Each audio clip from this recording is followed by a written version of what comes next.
मी आपल्याला सांगतो, तुम्ही माझ्या हातात महानगरपालिका द्या, मी राज्याचा उपमुख्यमंत्री आहे, तुमचा पालकमंत्री आहे, तिथं मी काय करायचं ते करीन। मी कुठल्याही परिस्थितीत ह्या प्रस्तावित डीपी मध्ये चुकीच्या आरक्षणामुळे पवना नगर मधील कुटुंबाच्यावर अन्याय होऊन देणार नाही।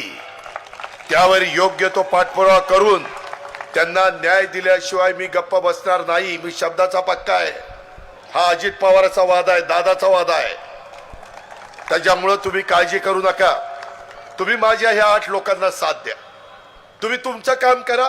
पुढे 5 वर्ष मी ह्या महानगरपालिकेला जे कर्जबाजारी केलं ते कर्जातनं बाहेर काढीन, अजून चांगला विकास करून देईन, सेंट्रल कडनं पैसा आणीन, राज्य सरकारकडनं पैसा आणीन, आपला कर रूपाचा पैसा ह्यांची सांगड घालीन, वेळ पडली तर डीपीसी मधनं पैसा देईन।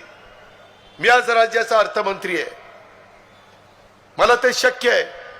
हे सांगण्याच्या करता मी आज रहाटणी, काळेवाडी, माझ्या तापकीर नगर, माझ्या श्रीनगर, माझ्या कोकणे नगर, माझ्या नथे नगर, माझ्या राजवाडी नगर, पवना नगर ह्या परिसरातल्या लोकांना सांगण्याच्या करता आलोय।